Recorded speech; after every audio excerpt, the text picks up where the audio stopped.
Hello hi నాన్న, నేను మీ అన్నయ్య హిస్టరీ ఆఫీసర్ని. ఈరోజు మనం ఈ వీడియో చేయడానికి ప్రధాన ఉద్దేశం ఏంటంటే, కాంపిటేటివ్ ప్రిపరేషన్లో భాగంగా కొన్ని తప్పులు చేస్తుంటాం మనం. ఆ తప్పుల్ని రిపీట్ కాకుండా చేసుకుంటే మనకు జాబ్ వచ్చేస్తుంది. ఆ తప్పుల్ని రిపీట్ కాకుండా చేసుకుంటే మనకి ఖచ్చితంగా జాబ్ వచ్చేస్తుంది. ఎందువల్ల 10 ఏళ్ళు ప్రిపరేషన్లోనే ఉండడం, లేదా 5 ఏళ్ళు లాంగ్ బ్యాక్ ప్రిపరేషన్లో ఉండడం, దీనివల్ల ఎందుకు జాబ్ రావడం లేదు అంటే, ఎక్కడో మనం ఒక చిన్నపాటి మిస్టేక్ చేస్తున్నాం. అది తెలిసి కాదు, తెలియక చేస్తాం కాబట్టి దాన్ని మనం మిస్టేక్ అంటున్నాం. కాబట్టి ఆ మిస్టేక్ ఏంటి, అసలు ఎక్కడ మనం సరి చూసుకుంటే ఖచ్చితంగా మనం ఈ యొక్క కాంపిటీషన్లో, ఈ యొక్క ప్రిపరేషన్లో మనం అనుకున్న లక్ష్యాన్ని ఎలా సాధించగలం, ఈ విషయాలన్నీ ఈరోజు ఈ వీడియోలో మనం చెప్పుకోవడానికి ప్రధానంగా ప్రయత్నం చేద్దాం. ఇందులో భాగంగా ఫస్ట్ ఆఫ్ ఆల్ మీరు బాగా వినండి. ఒకటి నెంబర్ 1 ఫస్ట్ వచ్చేసి మనకి ఒక్క నిమిషం ఉండండి. ఫస్ట్ వచ్చేసి మనకి ఒకటి ఎకడమిక్ స్టైల్, 2 కాంపిటేటివ్ స్టైల్. ఇది ఫస్ట్ మీరు గుర్తుపెట్టుకోండి.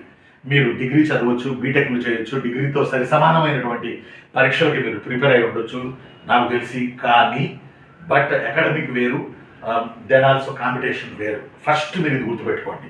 అకాడమీలో మీరు డిస్టెన్స్ కొట్టి ఉండొచ్చు, ర్యాంకులు కొట్టి ఉండొచ్చు, మీరు ప్రిపేర్ చేసే అకాడమిక్ వాటిలో మీరు నెంబర్ 1 ఉండొచ్చు. అరే మా కాలేజీలో మేము డిగ్రీ చదివేటప్పుడు EMI ఫస్ట్ వచ్చేది, EMI ఫస్ట్ వచ్చేవాడు, వీళ్ళు ర్యాంకులు కొట్టేవాడు, ప్రతి ప్రైజ్ వీళ్ళే తీసుకునేవాడు. ఎస్, కానీ కాంపిటీషన్ వేరు, అకాడమిక్ వేరు. అకాడమిక్లో కేవలం అత్యవసర మార్కులతో పాస్ అయినా, కరస్పాండెన్స్ కోర్సుల ద్వారా పాస్ అయినా, ఓపెన్ యూనివర్సిటీ డిగ్రీ పాస్ అయినా ఏం పర్వాలేదు. ఇది వేరు, అది వేరు. పోటీ పరీక్షలు రాయాలనుకున్న వాళ్ళకి ప్రధానంగా డిగ్రీ అనేది ఒక అర్హత పరీక్ష తప్ప, డిగ్రీలో బాగా మార్కులు వస్తాయి కాబట్టి మా వాడు జాబ్ కొడతాడు అనేది సంబంధమే ఉండదు. ఒకవేళ చిన్న ప్లస్ అవుతుందేమో, మా వాడు కష్టపడి చదివే డిగ్రీలో ఇక్కడ కూడా కష్టపడి చదువుతాడు అందువల్ల జాబ్ కొడతాడు అనేది, అది చిన్న ప్లస్ అవుతుందేమో. అంతేగాని అకాడమిక్ వేరు, కాంపిటీషన్ వేరు. అకాడమిక్ వచ్చేటప్పటికి ఫర్ ఎగ్జాంపుల్ అకాడమిక్ సైడ్ మనం వచ్చేటప్పటికి ఇక్కడ ప్రధానంగా గుర్తుపెట్టుకోవాలి, మనం డిగ్రీ వరకు చదువుతాం. చదవడం వల్ల మనకి సమాజంపై మంచి అవగాహన వస్తుంది, ఫస్ట్ పాయింట్. 2, ఏదైనా చేయొచ్చు, ఏదైనా చేయకూడదు అనే ఆలోచన మనకు వస్తుంది. 3, విచక్షణాత్మక జ్ఞానం మనకు వస్తుంది. 4, మనం ఉన్న సిచ్యువేషను, మన పరిస్థితి ఏంటి, మన విధానం ఏంటి, మన సమాజంలో మన హోదా ఏంటి, ఈ విషయాలన్నీ ఎడ్యుకేషన్ ద్వారానే తెలుస్తాయి.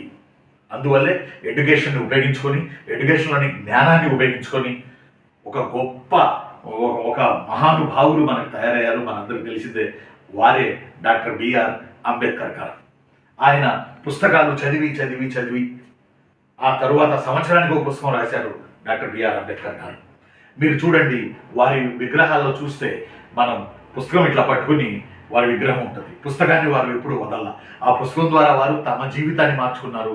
చాలా వేలాది లక్షలాది మంది ప్రజల జీవితాన్ని డాక్టర్ బిఆర్ అంబేద్కర్ గారు మార్చడం జరిగింది. భారత రాజ్యాంగ రచనకు కీలక పాత్ర పోషించారు డాక్టర్ అంబేద్కర్ గారు. అంటే వాళ్ళ జీవితాన్ని మార్చింది పుస్తకం. కాబట్టి పుస్తకం ద్వారా, డిగ్రీ పట్టాల ద్వారా మనకు వచ్చేది సామాజిక అవగాహన మాత్రమే. ఎస్, ఆ అవగాహన కూడా రాకపోతే ఆ చదువు వేస్ట్. మనకు వచ్చేది సామాజిక అవగాహన మాత్రమే. అంబేద్కర్ గారిని ఉదాహరణ తీసుకోండి కావాలంటే. ఎస్, అయితే ఇలాంటి పరిస్థితులలో ఈ పక్క వచ్చేటప్పటికి, కాంపిటీషన్ పక్కకు మనం వచ్చేటప్పటికి పూర్తిగా డిఫరెంట్. అకాడమిక్ వేరు, కాంపిటీషన్ వేరు. ఈ 2 అసలు ఎక్కడ కూడా పొంతన ఉండదు. ఎక్కడ కూడా పొంతన ఉండదు. ఎక్కడ కూడా ఏమంటాం, దాన్ని మనం పోలిక కూడా ఉండదు. ఎస్, కాంపిటేటివ్ అనేది యుద్ధరంగం లాంటిది.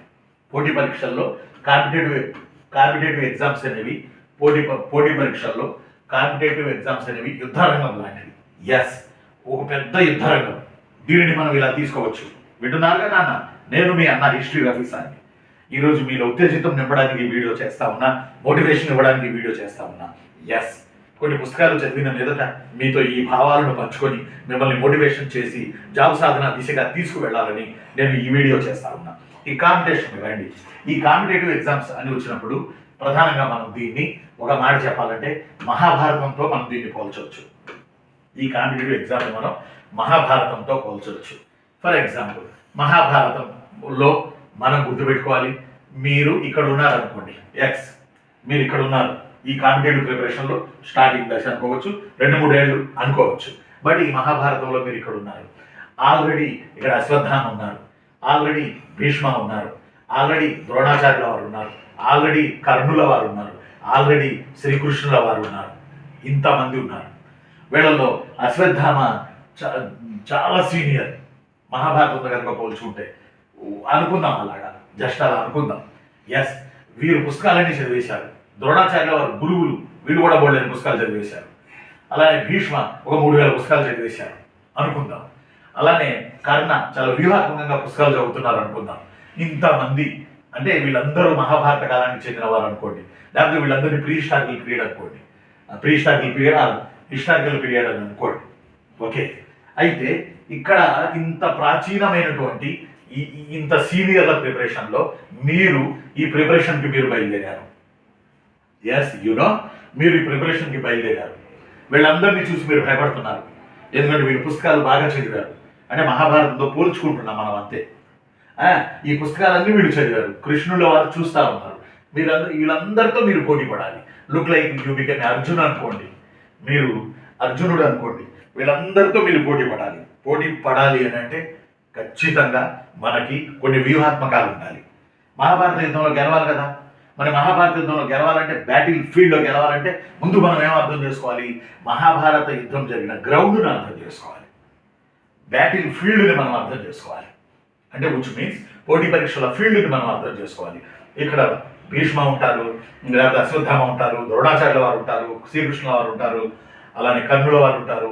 ఇంతమంది మధ్య మీరు అర్జునుడు అనుకోండి, అర్జునుడు లాగా మీరు విజృంభించాలి అని అంటే ఖచ్చితంగా మీకు ఒక గైడెన్స్ ఇచ్చే శ్రీకృష్ణుల వారు వారు కావాలి. అంటే విచ్ మీన్స్ ఇక్కడే మీకు కోచింగ్ అనేది అవసరం. అర్థం అట్లా. అయితే ఇక్కడ మనం గుర్తుపెట్టుకోవాల్సిన విషయం ఏంటంటే, ఎప్పుడైతే ఇంతమందితో మనం పోటీ పడుతున్నాము అనేది బెరుకు లేకుండా మనం చేయాల్సినటువంటి ప్రధానమైన పని ఏంటంటే, ఈ బ్యాటిల్ ఫీల్డ్ని మనం అర్థం చేసుకోవాలి. ఎస్, ఏంటి ఈ బ్యాటిల్ ఫీల్డ్? ఈ మైదానంలోకి ఎలా ప్రవేశించాలి అంటే, ఇక్కడ 2వ దశ, మొదటి దశ అకాడమిక్ కాంపిటీషన్ అనుకుంటే, ఇక 2వ దశ వచ్చేటప్పటికి మైదానంలోకి మనం ఎలా ప్రవేశించాలి అంటే, బ్యాటిల్ ఫీల్డ్లోకి ఎలా ప్రవేశించాలి, పోటీ పరీక్షల బ్యాటిల్ ఫీల్డ్లో మనం ఎలా రంగరించి ముందుకు తీసుకువెళ్ళాలి అనే పాయింట్కి మనం వచ్చినట్టయితే, ముందు ఈ మైదానాన్ని మీరు గమనించండి. ఇక్కడున్న వాతావరణాన్ని, యుద్ధం వాతావరణాన్ని, ఇక్కడున్న టెరైన్ని, ఇక్కడ ఉన్నటువంటి క్లైమటాలజీని, ఇక్కడ ఉన్నటువంటి భూమిని, ఇక్కడ ఉన్నటువంటి భూస్వరూపాన్ని, అలానే ఇక్కడ ఉన్నటువంటి మైదానాన్ని మీరు అర్థం చేసుకోవాలి. అర్థం చేసుకోవాలంటే, ఈ అర్థం చేసుకుని ఈ మైదానంలోకి మీరు ప్రవేశించాలంటే 2 మార్గాలను మీరు ఫాలో అవ్వాలి. Yes, you follow two ways. ఆ 2 మార్గాలు ఏంటి చిన్న? ఒకటి సిలబస్, 2 క్వశ్చన్స్. 1 syllabus, 2 questions. ఈ రెండింటిని మీరు అర్థం చేసుకోవాలి. ఈ 2 మార్గాల ద్వారా ఈ బ్యాటిల్ ఫీల్డ్లోకి మీరు వెళ్ళాల్సిన అవసరం ఉంది. ఎస్, మొదటిది వచ్చి సిలబస్ అనుకుందాం. సిలబస్ని చాలా మంది ఈ రోజు కూడా 90% పిల్లలు సిలబస్ని ఈ రోజు కూడా ప్రిపేర్ అవ్వరు. చదువుతారు, ఇందులో పుస్తకాలు చదువుతారు, కాంపిటేటివ్ ఎగ్జామ్స్ బుక్స్ చదువుతారు, కానీ సిలబస్ ఏంటిది అనేది చాలా మంది పిల్లలు ఫాలో కారు. ఇది 2వ దశ, అద్భుతమైన దశ. మనకు జాబ్ ఎందుకు రావట్లేదు అంటే, అనేక కారణాల్లో ఈ సిలబస్ అనేది చూడకపోవడం అనేది కూడా ఒక ప్రధానమైన కారణం. ఇప్పటికి కూడా నాకు తెలిసి 90% పిల్లలు సిలబస్ చోట్ల ప్రిపేర్ అవుతున్నారు, గుడ్డిగా ప్రిపేర్ అయిపోతున్నారు. 90% సిలబస్ చూడాలి. సిలబస్ లేకుండా ప్రిపరేషన్ కనుక చేస్తే ఎన్నిసార్లు మీరు పరీక్ష రాసినా మీరు పాస్ కాదు, జాబ్ రాదు. ఈ కలియుగం అంతమయ్యే వరకు మీరు ప్రిపేర్ అయినా జాబ్ రాదు. 30 సార్లు మీరు కోచింగ్ తీసుకున్నా, 300 పుస్తకాలు చదివినా జాబ్ రాదు. వాస్తవం ఏంటంటే, సిలబస్ అనేది చాలా కీలకమైంది, దిక్సూచి. ఫర్ ఎగ్జాంపుల్, మహాభారత యుద్ధ మైదానంలోకి వెళ్ళాలంటే ముందు మనం అర్థం చేసుకోవాల్సింది సిలబస్. ఎస్, యూనో, సిలబస్ ఎక్కడి నుంచి ఎక్కడికి ఉంది ఈ సిలబస్లో ఏవి ఉన్నాయి, ఈ సిలబస్లో ఏమి లేవు, ఉన్న వాటిలో ఎక్కువ ఏమి ఇచ్చాడు, ఇవన్నీ కూడా ప్రీవియస్ క్వశ్చన్ బ్యాంక్ అన్నా నేను, ప్రీవియస్ క్వశ్చన్ పేపర్స్ని అర్థం చేసుకుంటే ఈ సిలబస్ని కూడా మనం పట్టవచ్చు. ఫర్ ఎగ్జాంపుల్, క్వశ్చన్లు తీసుకోండి. For example, our Indian freedom movement తీసుకోండి. నిన్నే మనం జెండా పండుగ జరుపుకున్నాం, భారత జాతీయ దినోత్సవాన్ని, 80వ జాతీయ దినోత్సవాన్ని నిన్నే మనం జరుపుకున్నాం. ఎస్, ఇందులో ఫ్రీడమ్ మూమెంట్ తీసుకోండి, హిస్టరీకి వచ్చేసి ఫ్రీడమ్ మూమెంట్ తీసుకోండి అనుకుందాం మనం. ఫ్రీడమ్ మూమెంట్లో ఇండియన్ నేషనల్ కాంగ్రెస్ మీద ప్రీవియస్ గత 5-6 ఇయర్లలో ఎన్ని పేపర్లు ఎన్ని క్వశ్చన్లు వచ్చినాయి అనేది ఒక పక్కన రాసుకోండి, ఓ పక్కన చూసుకోండి. దాన్ని బట్టి ఫ్రీడమ్ మూమెంట్లోకి రండి. ఫ్రీడమ్ మూమెంట్ మొత్తం 3 దశలు జరిగింది. అంటే ఇది చదవాలంటే మీరు చాప్టర్ వైజు పుస్తకాలు చదవాలి, బిట్లు టైప్ కాదు. బిట్లు చూడాలి, బిట్లు ఎటు నుంచి వచ్చినాయో చూడాలి.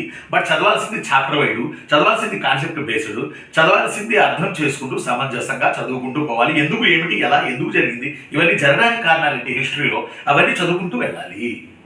అర్థమైందా అన్న? కాబట్టి మళ్ళీ నేను చెప్తాను, ప్రీవియస్ క్వశ్చన్ పేపర్స్ తీసుకోండి. సిలబస్, అసలు ఫస్ట్ సిలబస్ అర్థం చేసుకోండి. సిలబస్ అర్థం చేసుకున్న తర్వాత ప్రీవియస్ క్వశ్చన్ పేపర్స్ దగ్గరికి వెళ్ళండి. ప్రీవియస్ క్వశ్చన్ పేపర్స్ దగ్గరికి మీరు వెళ్ళినప్పుడు ఈ ప్రీవియస్ క్వశ్చన్ పేపర్స్లో for example Indian National Congress INC తీసుకోండి. ఈ ఐఎన్సీలో ఎన్ని బిట్లు వచ్చినాయి ప్రీవియస్ క్వశ్చన్ పేపర్స్లో చూసుకోండి. ఆ తర్వాత కాన్సెప్ట్ బేస్డ్గా ఉన్న బుక్స్ తీసుకోండి. కాన్సెప్ట్ బేస్డ్గా బుక్స్ తీసుకుని చాప్టర్ వైజ్ మీరు చదువుకుంటూ వెళ్ళండి. ఇది పోటీ పరీక్షల రణరంగంలో, పోటీ పరీక్షల యుద్ధరంగంలో, బ్యాటిల్ ఫీల్డ్లో ముందు మీరు మైదానంలో ఎంటర్ అవ్వాలంటే, యుద్ధరంగంలోకి ఎంటర్ అవ్వాలంటే సిలబస్ అండ్ క్వశ్చన్ బ్యాంక్, ఈ రెండు మీకున్నటువంటి ప్రధానంగా మీకున్నటువంటి థీరీస్. ఇక్కడ ఏమంటారు, మీరు జాగ్రత్తగా సిలబస్ని చూసుకోండి, మీరు జాగ్రత్తగా ప్రీవియస్ క్వశ్చన్ పేపర్ చూసుకోండి. ఇవి రెండు చూడటం వల్ల జాబు రాలేదని చెప్పిన వాళ్ళు చరిత్రలో లేరు. జాబు రాలేదని చెప్పిన వాళ్ళు చరిత్రలోనే లేరు. ఎస్, ఈ రెండు మనం మిస్ అవుతున్నాం. అందువల్ల ఇప్పటికైనా మీరు సగం చదివేసి ఉంటారు సబ్జెక్టు, 30 చదివేసి ఉంటారు సబ్జెక్టు. ఈ జాబ్ క్యాలెండర్లో భాగంగా ఏపీబీఎస్సీ కానీ టీజీపీఎస్సీ కానీ మీరు చదివేసి ఉంటారు. ఒక్కసారి సిలబస్కి వెళ్ళండి. ఈ వీడియో అవగానే ఒక్కసారి సిలబస్కి వెళ్ళి సిలబస్ని చూడండి. సిలబస్లో ఏమేమి ఇచ్చారో చూడండి. సిలబస్ ప్రకారం మీ ప్రిపరేషన్ సాగుతుందా లేదా అనేది చూడండి. బేస్ మట్టం ప్రకారం బిల్డింగ్ కడతాం, బిల్డింగ్ కట్టిన తర్వాత బేస్ మట్టం కట్టం. ఇది సేమ్ వే పోటీ పరీక్షలో కూడా మీరు ఇదే చూడాలి. అర్థమైందా అన్న? ఆ తర్వాత ఇక్కడ మీరు పోటీ పడుతున్నారు. ఎవరితో పోటీ పడుతున్నారు? భీష్ముల వారితో పోటీ పడుతున్నారు. వాళ్ళందరూ సీనియర్లు ఈ పోటీ పరీక్షల్లో, వాళ్ళతో మీరు పోటీ పడుతున్నారు. బట్ మీరు గెలుచుకు రావాలి అర్జునుడిలాగా. మరి అప్పుడు ఎలా చేయాలి? అప్పుడు మరి ఏం చేయాలి? కృష్ణుడు అంటున్నారు ఈ యొక్క పోటీ పరీక్షల్లో, కృష్ణుడు అంటారు పేపర్ ఇచ్చేది నేను. మహాభారతంతో పోల్చుకుంటే పోటీ పరీక్షల్ని మనం పేపర్ ఇచ్చేది నేను. కృష్ణుల వారు ఏమన్నారు? లార్డ్ శ్రీకృష్ణ ఏమన్నారు? ఆయన ఏమన్నారంటే శ్రీకృష్ణుల వారు ఒకే ఒక్క మాట అన్నారు, నువ్వు కష్టపడు, ఫలితాన్ని ఆశించదు. అంటే విచ్ మీన్స్ పేపర్ ఇచ్చేది నేను. అర్థం అట్లా మీరు ప్రిపరేషన్ చేసి వ్యూహాత్మకంగా పరీక్ష రాయాల్సింది మీరు అని శ్రీకృష్ణుల వారు చెప్పినట్టుగా మహాభారతంలో మనం అర్థం చేసుకోవాలి. ఇక్కడ పోటీ పరీక్షలకు మహాభారతాన్ని మనం అనుకరించుకుంటున్నాం. అందువల్ల నేను ఇక్కడ ఈ మాట మీకు ప్రధానంగా చెప్పేది అది. కాబట్టి గతంలో ఎన్ని ప్రశ్నలు వచ్చినాయి అవి క్వశ్చన్ బ్యాంకులో చూసుకోవాలి, సిలబస్ని క్షుణ్ణంగా చూసుకోవాలి.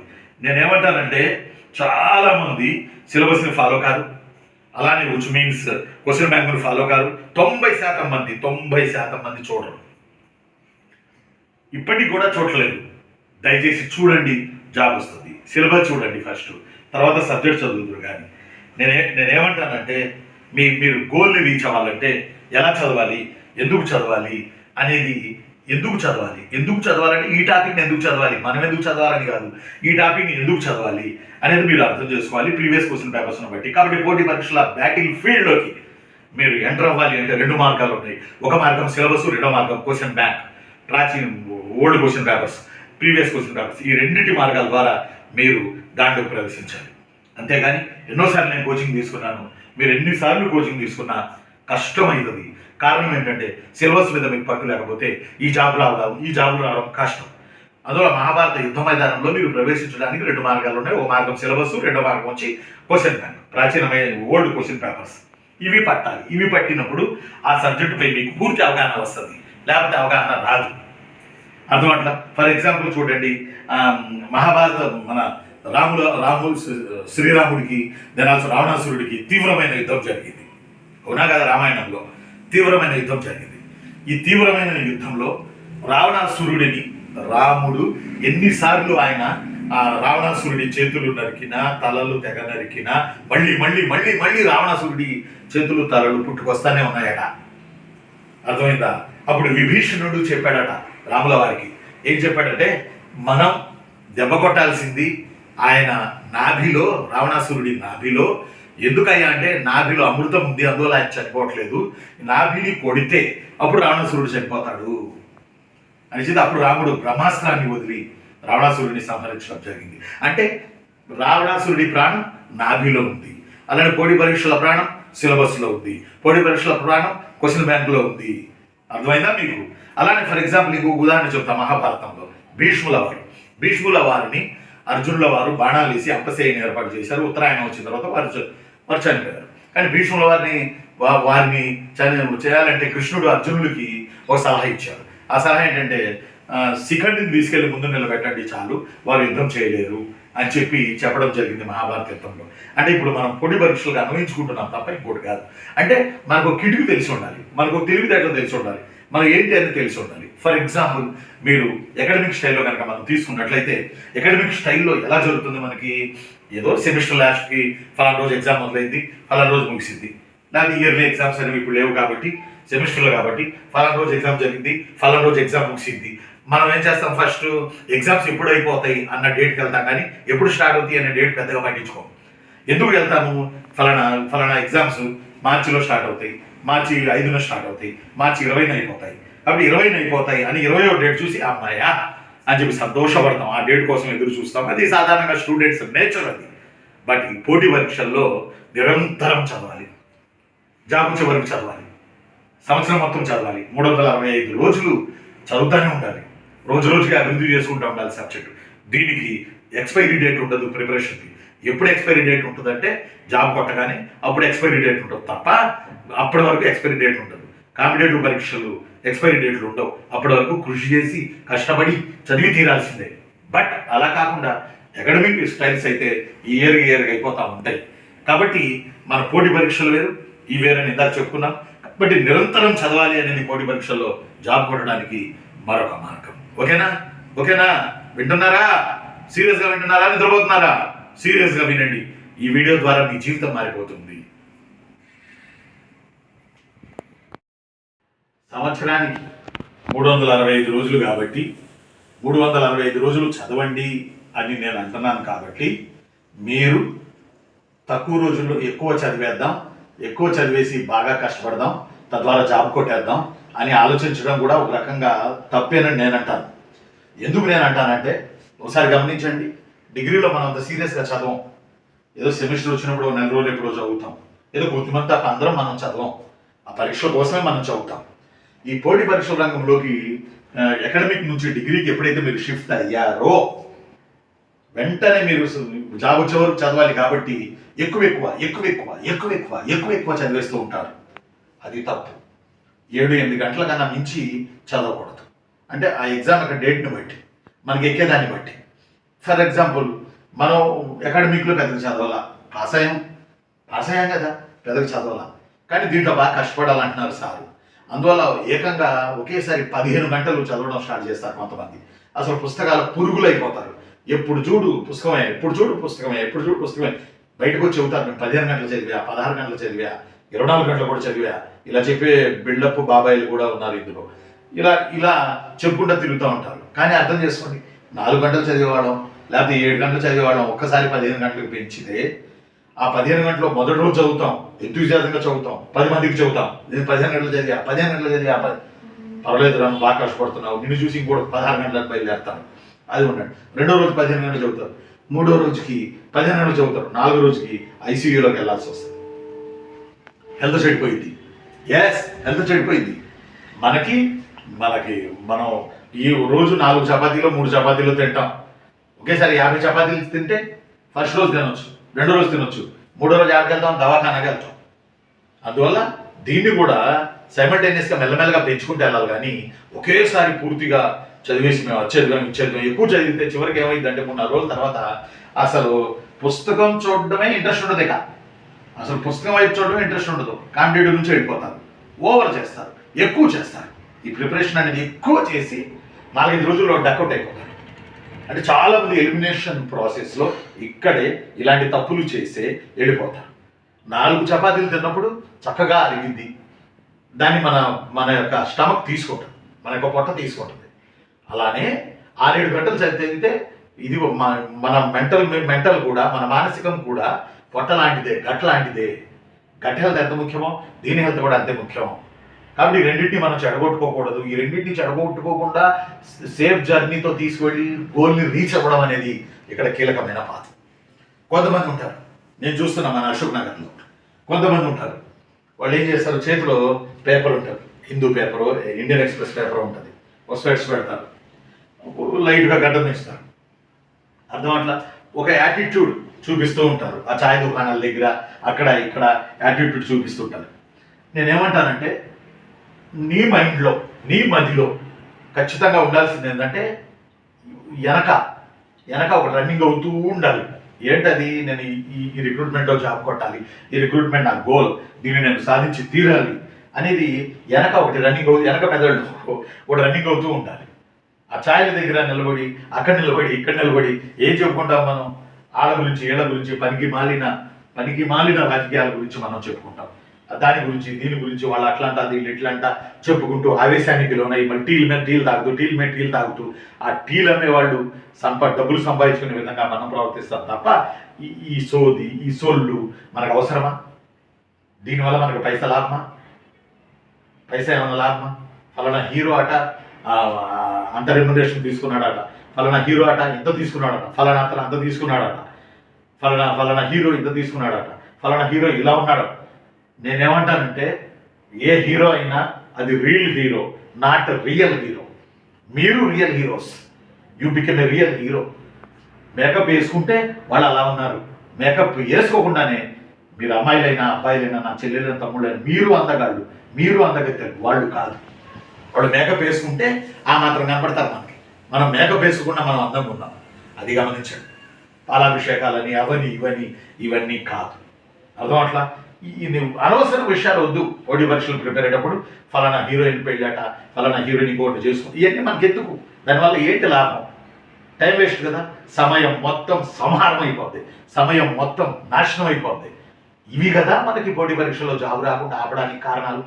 ఆ తర్వాత ఎవడో వస్తాడు, ఏదో సమాచారం తీసుకొస్తాడు, ఏమన్నా మున్సిపల్ ఎలక్షన్లు వస్తున్నాయంట, మరి ఆపుతారా, నోటిఫికేషన్లు వస్తాయా? నిన్నే చంద్రబాబు నాయుడు గారు ఏది మన జాతీయ దినోత్సవం పెరేడ్ సందర్భంగా వారు చెప్పారు, మేము జాబ్ క్యాలెండర్కి ఇన్ని ఉద్యోగాలు ఇస్తున్నాం, డిఎస్సికి ఇన్ని ఇచ్చాం, మళ్ళీ ప్రతి ఏటా డిఎస్సి ఇస్తాం అని చంద్రబాబు నాయుడు గారు చెప్పారు. జాతీయ దినోత్సవం సందర్భంగా నిన్నటి రోజున చెప్పారు, ఆగస్టు 15 రోజున చెప్పారు. ఇవి పాజిటివ్ వార్తలు, ఓకే. కొంతమంది ఉంటారు నెగిటివ్ ఫెలోస్, వాళ్ళ జోలికి వెళ్ళొద్దు. వాళ్ళు ఎంతసేపుకి వాళ్ళు చదవరు, చదివేవాడిని చెడగొడతారు. ఇదే పనిగా కొంతమంది తిరుగుతూ ఉంటారు. వాళ్ళ నుంచి మీరు చాలా జాగ్రత్తగా ఉండాలి. వాళ్ళ యాటిట్యూడ్ నుంచి మీరు చాలా జాగ్రత్తగా ఉండాలి. ఎవరు ఏడుసేస్తే మనకెందుకు? వాళ్ళు ఏమైనా మనకు పైసా ఇస్తారా? ఫలానా హీరో గురించి మాట్లాడుకుంటాం గంట, మరి ఆ హీరో ఏమైనా మీకు పాత్ర ఇస్తున్నాడా? ఆ హీరోతో పాటు వెళ్ళి మీరు షూటింగ్లో పాల్గొంటున్నారా? లేదు కదా. ఫలానా హీరోయిన్ పెళ్ళి ఏమన్నా మీకు కార్డు పంపుతుందా? మీరు వెళ్ళడానికి పెళ్ళికి ఎందుకు? అయిన కూడా అనవసర విషయాలు. సెటిల్ అవ్వాలి కదా ముందు లైఫ్లో, మనం సెటిల్ అవ్వాలి కదా లైఫ్లో. ఒకసారి ఆలోచన చేయండి. ఎస్. ఆ తర్వాత ఈ మహాభారతం అనే ఈ పోటీ పరీక్షల ఈ రంగంలో, ఈ ఫీల్డ్లో మరొకటి కీలకమైన దశ, ఖచ్చితమైన దశ, బ్యూటిఫుల్గా ఉన్నటువంటి దశ. ఈ దశలో ఉన్న బ్యూటీ ఏంటో నేను మీకు చెప్తాను. అదేంటంటే థర్డ్ ఫేజ్ నాన్న. ఈ థర్డ్ ఫేజ్లో ఒకటి క్లాస్ వర్క్ అని ఉంటుంది, రెండోదేమో హోంవర్క్ అని ఉంటుంది. Homework, class work and homework, ఈ రెండు. ఇది అసలు కీలకమైన దశ. పోటీ పరీక్షల్లో 3వ దశలో మీరు బాగా చేయాల్సినటువంటి పని class work, homework. Class work ఏంటి? మీరు కోచింగ్ తీసుకుంటున్నారు, ఆన్లైన్లో కావచ్చు, ఆఫ్లైన్లో కావచ్చు. కాబట్టి మీరు కోచింగ్లో ఉన్నారు. ఈ దశలోనే, ఈ థర్డ్ దశలోనే మీకు కోచింగ్ అవసరం, మాలాంటి మెంటార్లు అవసరం. ఈ థర్డ్ దశ క్లిష్టమైనది. పోటీ పరీక్షలో ఈ 3వ దశ చాలా క్లిష్టమైనది. మీరు తిన్న ఆహారాన్ని అరిగించుకునే దశ ఇది. ఆ ఆహారం ఎక్కువ కూడా కాకూడదు, ఎక్కువైతే మళ్ళీ మోషన్లు అవుతాయి. కాబట్టి క్లిష్టమైన దశ ఇది. ఈ దశ నుంచి మీరు బయటపడాలి. ఈ దశ ముఖ్యమైన దశ. విచ్ మీన్స్ క్లాసులు వింటారు, 3 గంటలు క్లాసులు. ఎస్, 3 గంటలు హోంవర్క్. మనం స్కూళ్ళల్లో చిన్నప్పటి నుంచి మనకు హోంవర్క్ ఇచ్చేవాడు. క్లాసులు విన్నవి ఇంటికి వచ్చి రాసుకుని, చదువుకుని, రేపు పొద్దునెళ్ళి మళ్ళీ వాళ్ళకి చూపించుకొని, రైట్లు కొట్టించుకొని, ఎస్, మళ్ళీ వాళ్ళకి అప్పచెప్పి, మళ్ళీ వాళ్ళ క్లాసులు చెప్పి, మళ్ళీ సాయంత్రానికి వచ్చి మళ్ళీ హోంవర్క్ చేయాలి. ఈ మెథడ్ ఈ మెథడ్ పోటీ పరీక్షలకు అప్లై చేయండి. సక్సెస్ ఎందుకు కారో చూస్తా. ఈ మెథడ్ అప్లై చేయండి పోటీ పరీక్షలకు. హోంవర్క్ అనేది మర్చిపోతున్నాగా, చదువుతున్నాం కానీ హోంవర్క్ ఎక్కడ చేస్తున్నాం? ఇంటికి వచ్చి పోటీ పరీక్షలు క్లాస్కి వెళ్తున్నాం, వింటున్నాం, హోంవర్క్ చేయట్లా. హోంవర్క్ చేయకపోవడం వల్ల ప్రాబ్లం ఏంటి? దీనివల్ల దీనివల్ల ఏమవుతుందంటే, ఫర్ ఎగ్జాంపుల్ ఒక టాపిక్ తీసుకుంటే మీరు ఎన్నిసార్లు ఎంతమంది దగ్గర ఎన్ని ఫ్యాకల్టీల దగ్గర మార్చి చదివినా, మార్చి కోచింగ్ తీసుకున్నా, మార్చి మీరు పుస్తకాలు చదివినా మీరు మళ్ళీ మొదటిగా వస్తారు తప్ప లక్ష్యాన్ని సాధించడం కష్టం. అందువల్ల మీరు క్లాస్ రూమ్ కోచింగ్ తీసుకోవాలి. దెన్ ఆల్సో రెండోది హోంవర్క్ చేయాలి. ఇది చాలా క్లిష్టమైన దశ. ఈ దశలోనే మీరు జాగ్రత్తగా నేర్చుకుంటారు సబ్జెక్టు. ఈ సబ్జెక్ట్ నేర్చుకోవడం అనేది చాలా కీలకం ఈ దశలో. దీనిని నేను మీకు హోంవర్క్ దశ, క్లాస్ వర్క్ దశ అని చెప్పి నేను ఇక్కడ కొంత ఆలోచన చేసి దీన్ని నేను మీకు పెట్టాను. అంటే మనం ఎట్లా ఉంటుందంటే కోచింగ్ పూర్తయిపోద్ది కానీ ఎక్కడ సబ్జెక్ట్ ఎక్కడ మనకి? ఫర్ ఎగ్జాంపుల్ రాజ్యాంగంలో ప్రియాంబుల్ అన్నట్టు. ఈ ప్రియాంబుల్ రాజ్యాంగమా లేకపోతే ఎకానమీలో ఉందా? ప్రియాంబుల్ సొసైటీ కింద వస్తుందా? ఇది ప్రియాంబుల్ దేని కింద వస్తుంది? ఏనా దేని కింద వస్తుంది అని అడిగినప్పుడు నిజమే ఇది సొసైటీలో కూడా ఉందే. ఈ కన్ఫ్యూజన్కి మీరు ఎట్టి పరిస్థితులలో తావు ఇవ్వకూడదు. ఈ దశ పెయిన్ఫుల్ దశ, ఈ దశ చదవాల్సిన దశ, ఈ దశ తిన్నది అర్గించుకోవాల్సిన దశ, ఈ దశ ప్రిపరేషన్ చేయాల్సిన దశ, ఈ దశ వాకాయ కర్మలు ఒకచోట పెట్టుకుని ప్రిపేర్ అవ్వాల్సిన దశ, ఈ దశ ఒక రకమైనటువంటి తపస్సు దశ, తపస్సు దశ. ఈ దశలోనే మీరు సబ్జెక్ట్ని నేర్చుకున్నది గ్రాస్ప్ చేసుకుంటారు. గ్రాస్పింగ్ చేసుకున్నది త్వరలో ఎగ్జామ్ రాయడానికి మీరు బయలుదేరుతారు. కాబట్టి వీఆర్ వెరీ క్లియర్. థర్డ్ ఫేజ్లో క్లాస్ వరకు, హోంవర్క్ రెండు సమానంగా సాగాలి. అర్థమైందా? కోచింగ్లో క్లాసులో విని ఆ తర్వాత హోంవర్క్ చేయకపోతే ఇక వేస్ట్. మీరు ఎన్నేళ్ళు ప్రిపేర్ అయినా, ఇందాక ఫస్ట్లో చెప్పా, కలియుగం అంతమయ్యేవరకు మీరు ప్రిపేర్ అయినా జాబ్ రాదు. ఇది మూడవ దశ. మీ ప్రిపరేషన్లో మీరు మార్చుకోండి వ్యూహాలు. ఇప్పుడు ఎవరైనా ప్రిపేర్ అవుతున్న వాళ్ళందరూ కొత్త వాళ్ళు ఈ వ్యూహాన్ని మార్చుకొని దీన్ని మీరు అప్లై చేసుకుంటూ వస్తారని నేను ఆశిస్తున్నాను. ఆ తదుపరి పోటీ పరీక్షల్లో ఇక నాలుగవ దశ. ఈ నాలుగవ దశ అనేది కూడా చాలా ఇంపార్టెంట్. మూడవ దశ క్లాస్ వర్క్ అన్నాం, హోంవర్క్ అన్నాం. చిన్నప్పటి హోంవర్క్ని గుర్తు తెచ్చుకోండి. టీచర్ మనల్ని బెత్తంతో కొట్టి మనకు నేర్పిన హోంవర్క్ని గుర్తుపెట్టుకోండి. అర్థమట్లా? క్లాస్కి వచ్చి మళ్ళీ అప్పచెప్పి రాసింది చూపించే దశను గుర్తుపెట్టుకోండి. అలా ఎక్సర్సైజ్ చేస్తేనే మీరు జాబ్ కొట్టగలరు. ఆ తర్వాత ఇక నాలుగవ దశ. నాలుగవ దశలో మీరు ప్రధానంగా ఏం చేస్తారు నాన్న? నాలుగవ దశలో ప్రాక్టీస్. నాలుగవ దశలో మీరు ఏం చేస్తారు? ప్రాక్టీస్ చేస్తారు. నాలుగో దశలో మీరు ఏం చేస్తారు? ప్రాక్టీస్. PRACTICES. నాలుగో దశలో మీరు ప్రాక్టీస్ చేస్తారు. ఇది కొంచెం సులువైన దశే. మూడవ దశే క్లిష్టం. పైన క్లాస్ వర్క్, హోంవర్క్ ఇవన్నీ చేసుకుంటూ, చదువుకుంటూ, నేర్చుకుంటూ, సబ్జెక్టు విషయాలు మింగిలవుతూ, తెలుసుకుంటూ, దీస్ ఆర్ ద కీలకమైన దశ. Third one. Fourth one practice. చదివేశారుగా, తిన్నారు, అరిగిపోయింది. ఇప్పుడు బలం రావాలిగా, బలం రావాలి, బాడీకి ప్రోటీన్స్ రావాలి, ఇవన్నీ జరగాలి. మరి ఈ ప్రోటీన్స్, కార్బోహైడ్రేట్స్, ఫైబరు, ఇప్పుడంతా జనాలందరూ మహా హుషారైపోయారు కదా హెల్త్ మీద డాక్టర్ని వెళ్ళి ఇవి చేయండి అని అడుగుతున్నారు. ఒకప్పుడు డాక్టర్ని దీనివల్ల ఏంటి అంటే ఆల్రెడీ తెలుసుకునే వెళ్తున్నారు. AI వచ్చి, ChatGPT వచ్చి, ఇవన్నీ చాలా హుషారయ్యారు మనుషులు. అలానే హుషారయ్యాం సబ్జెక్ట్ చదివి, అప్పుడు ప్రాక్టీస్ స్టార్ట్ చేయాలి. ఫర్ ఎగ్జాంపుల్ రోజుకి ఒక 30 ఆబ్జెక్టివ్ క్వశ్చన్స్, రోజుకు ఒక 2 చాప్టర్లు మెయిన్స్, రోజుకు ఒక 30 ఆబ్జెక్టివ్ క్వశ్చన్స్, రోజుకు ఒక 2 చాప్టర్లు మెయిన్స్. ఇలా తీసుకుంటూ వెళ్తే ఒక నెలకు వచ్చేటప్పటికే మీకు కళ్ళు చెదిరే అంతటి నెంబర్లు వస్తాయి. ఆ తర్వాత మీరు ఏదన్నా చూడండి, మీరు సినిమా చూడండి, కళ్ళు మూసుకోండి, ఏం చేసినా మీరు అట్లా మూసుకుని రాసుకుంటూ వెళ్ళిపోతుంటారు ఎగ్జామ్. అర్థమైందా? ఎగ్జామ్ రాసి అవతల పడేస్తారు మీరు. కారణం ఈ ప్రాక్టీసు నెలల తరబడి జరగాలి. కనీసం 2-3 నెలలు జరగాలి. గ్రూప్ 2 వచ్చేటప్పటికి, గ్రూప్ 1 వచ్చేటప్పటికి ఈ ప్రాక్టీస్ దశకి మీరు చేరుకోవాలి. ఈ ఈ ఈ దశలో మీరు ఏం చేస్తారంటే కళ్ళు మూసుకుని రాసేస్తారు. అంత ఏ క్వశ్చన్ అడగని, civil disobedience movement Mahatma Gandhi, Mahatma Gandhi లైఫా, ఫిలాసఫీ ఆఫ్ మహాత్మా గాంధీ, లేకపోతే బడ్జెటా, సర్వేనా, ప్రతిదీ మీరు ప్రాక్టీస్ చేసేస్తారు. ఎప్పుడు మీరు అద్భుతాలు చూస్తారు. ఈ ప్రాక్టీస్ దశ చాలా సులువైన దశ. అక్కడ చదివింది ఇక్కడ ప్రాక్టీస్ చేసుకోవడమే. ఎస్, ఇది 4th pillar for your competitive exams are look like a Mahabharata యుద్ధం, రైట్? ఈ 4th పిల్లర్ చాలా కీలకం. ఇక్కడ ప్రాక్టీస్ లేకపోతే అక్కడ ఉంటుంది. ఇప్పుడు ఈ ప్రాక్టీస్ అంటే ఫర్ ఎగ్జాంపుల్ మనం ఒక లారీ డ్రైవర్ని చూస్తాం, మనమే ఉన్నాం. లేకపోతే ఓ లారీ డ్రైవరు తను లారీ నడుపుతుంటాడు, లారీ డ్రైవర్ సిగరెట్ తాగుతూ ఉంటాడు, లారీ డ్రైవర్ పక్కలతో మాట్లాడుతూ ఉంటాడు, కాసేపుకి తన ముందున్న మానిటర్లో సినిమా చూస్తూ ఉంటాడు, మళ్ళీ లారీ జాగ్రత్తగా నడుపుతాడు.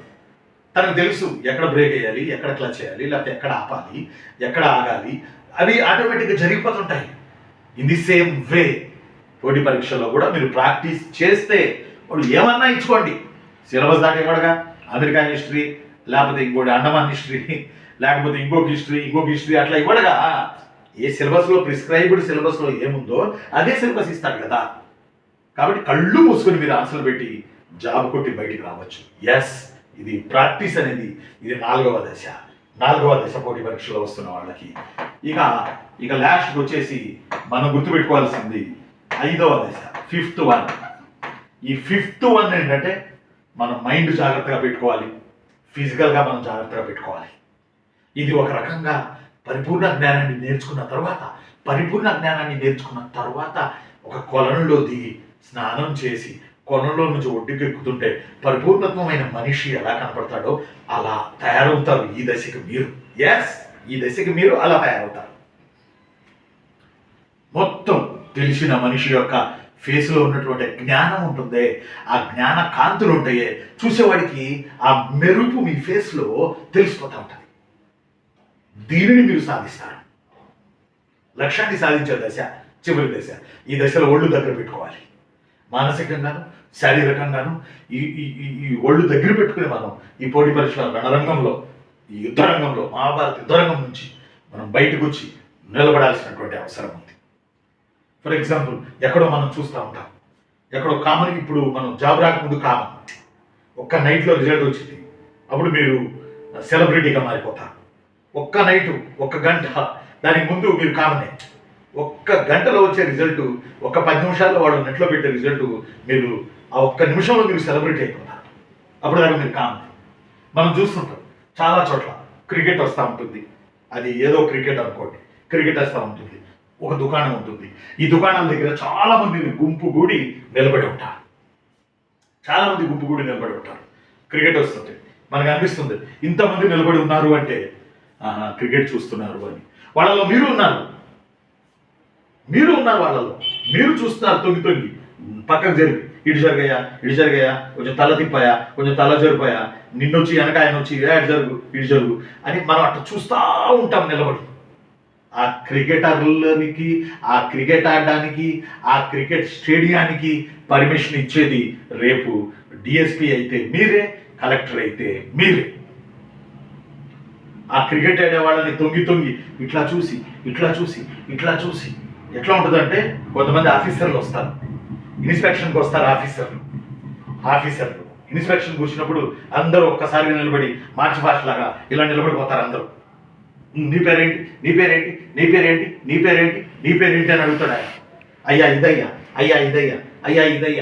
ఇదయ్యా అని చెప్పు. మరికొంతమంది ఆ వచ్చిన ఆఫీసర్ కోపిష్ట అయితే గోడ పక్కన దాక్కుని ఇలా తొంగి చూస్తుంటారు. ఇలా చూస్తుంటా ఇట్లా ముందురా సార్ నువ్వేం చేస్తావు, నేను ఇక్కడ స్వీపర్ అంటే ఆ వచ్చిన ఆఫీసర్కి అతను ఆఫీసర్ అవ్వడానికి పనిచేసింది ఈ ప్రణాళిక. ఆ క్రికెట్ ఆడే వాళ్ళను మీరు ఫోన్ చేసి వాళ్ళకి మీకు నేను విందిస్తున్నాను, ఇంటికి రండి అని చెప్పొచ్చు. మీరు కలెక్టర్ అయినప్పుడు అర్థమైందా, మీరు ఎస్పీ అయినప్పుడు, మీరు డిఎస్పీ అయినప్పుడు, మీరు మున్సిపల్ కమిషనర్ అయినప్పుడు వాళ్ళే పరిగెత్తుకొచ్చి మీ దగ్గర విందు తీసుకుని వెళ్తారు, మీతో ఫోటోలు దిగుతారు. మనం తేయడం కాదు, తొక్కలది మనం సెల్ఫీలు దిగడం, వాళ్ళు వచ్చి మనకు దిగుతారు. దానికి కారణం ఏంటో తెలుసా? ఈ చదువు, ఈ జ్ఞానం, ఈ ప్రిపరేషన్, ఈ కష్టం, ఈ లక్ష్యం, ఈ గోల్, ఈ సాధన. ఇప్పుడు నేను చెప్పిన దాని ప్రకారం వెళ్తే జాబ్ రాకుండా చరిత్రలో ఎవరు మిగిలిపోలా. ఇలా వెళ్ళండి. అర్థమైందా? ఇలా వెళ్ళండి. చివరిలో కూడా నేను ఒక్కటే మీకు రాసుకొచ్చాను. ఇంకొకటి, ఆరోగ్యం జాగ్రత్త. ఆరోగ్యం అంటే నిద్ర. మామూలుగా చాలా మంది పొద్దున్నే యోగా అంటారు, ధ్యానం అంటారు, డీప్ స్లీప్ అంటారు, డీప్గా శ్వాస తీసుకోండి అంటారు, శ్వాస వదలండి అంటారు, మళ్ళీ శ్వాస తీసుకోండి అంటారు, మళ్ళీ శ్వాస వదలండి అంటారు. స్లో స్లో స్లో స్లో స్లోగా. అదేం కాదు, కడుపు నిండా నిద్రపోతే అదే ధ్యానం, అదే యోగా. నిద్రకు మించింది ఉందా? ఓ 7-8 గంటలు నిద్ర పడితే ఈ ప్రపంచంలో నీ అంత ధనవంతుడు ఇంకోటి లేడు.